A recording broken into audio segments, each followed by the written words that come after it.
The movie starts at the beginning of the rainy season in Tokyo. A first-year high school student named Takao Akazuki skipped his class because of the rain. After dropping off the train, he took cover from the rain at a gazebo in Shinjuku Gyoen Park while sketching a woman's shoes. He dreamed of becoming a famous shoe designer and was working part-time to achieve that dream. At the gazebo, he met Yukari Yukino, a 20-year-old woman who also chose to skip her job to enjoy chocolate and beer at the park. Apparently, the shoe sketch that Akazuki drew was Yukari's shoe. Akazuki felt he had met Yukino after seeing the beer and chocolate. After seeing Akazuki's school crest on his uniform, Yukino said goodbye to Akazuki using tanka, or Japanese poem. A faint clap of thunder, clouded skies. Perhaps rain comes. If so, will you stay here with me? Yukino then left the confused Akazuki. At home, Akazuki lives with his older brother after being left by their mother, who gave them a letter telling them not to find her.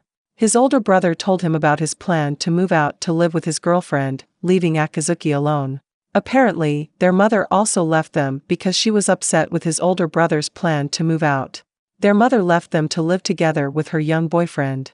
During his free time, Akazuki, making a shoe, asked his older brother about the poem Yukino told him. But his older brother also seems to have no clue about it.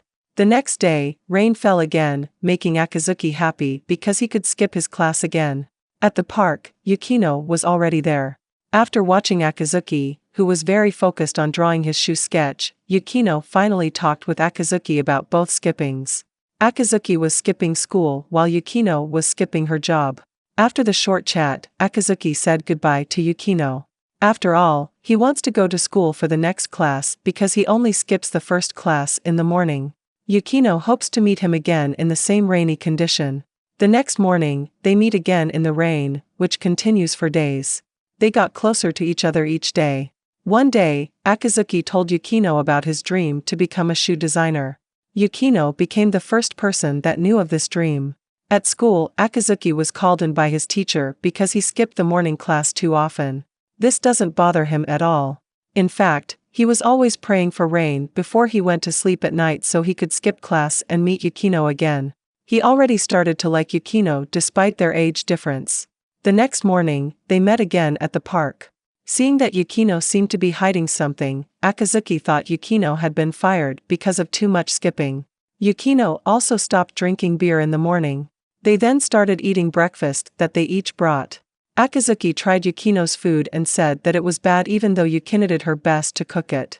After a while, Akazuki fell asleep due to fullness and dreamed about his childhood before his parents' divorce. Akazuki gave her mother a beautiful pair of shoes as a birthday gift. After coming home, Yukino's ex-boyfriend, Takehara, called her to ask about her condition and her resignation letter from work. Yukino was very disappointed with him because he believed in what other people said more than her words. Yukino also lies to Takehara about Akazuki, whom she accompanies daily in the park as a kind grandmother. Waking up in the morning, Yukino found that the rain had fallen again. She got very excited to try to cook breakfast to give Akazuki at the park. At the park, Yukino also gave Akazuki an expensive magazine, Handmade Shoes, which made Akazuki very excited. Akazuki then told Yukino about his intention to make a woman's shoes but was still unsure who to give them to. Yukino agreed that the first shoes made by Akazuki would be hers. Akazuki then measured Yukino's feet.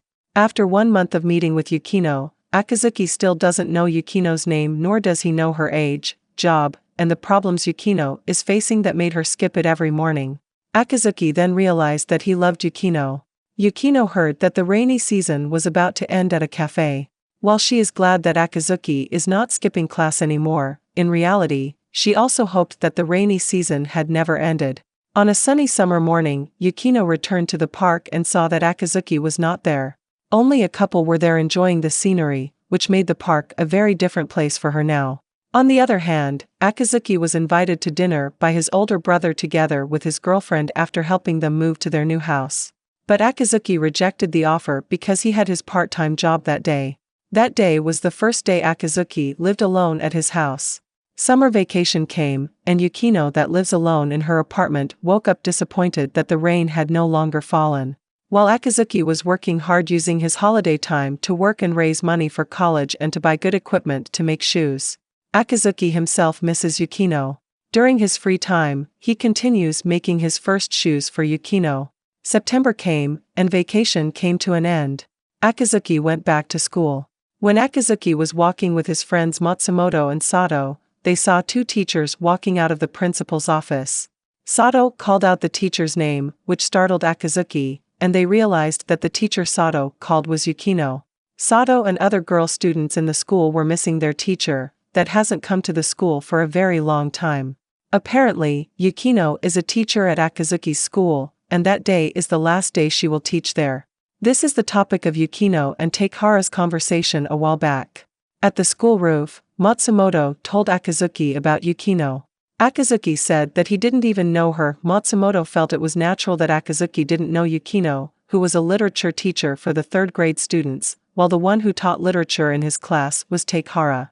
It was then revealed that Yukino was having a problem with the third-year girls because one of the girls' boyfriends fell for Yukino. The girls then spread rumors about her that even her parents heard them. It went so far that she couldn't come to school anymore. To avoid more trouble, Yukino chose to back down and resigned from that school. After hearing that story, Akazuki asked the name of the third-year student that made Yukino suffer. Akazuki then went to see that student only to hear her mocking Yukino. Hearing this, Akazuki got angry and slapped her. Her boyfriend then beat Akazuki up and said that Akazuki was Yukino's next victim. The next sunny day, Akazuki went to the park, hoping to meet Yukino.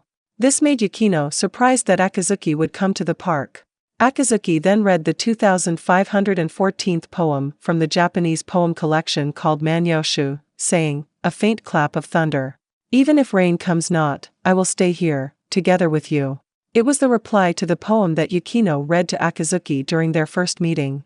It meant Yukino expected him to come to the park even though it was not the rainy season. Yukino then apologized to Akazuki while asking him about his injuries.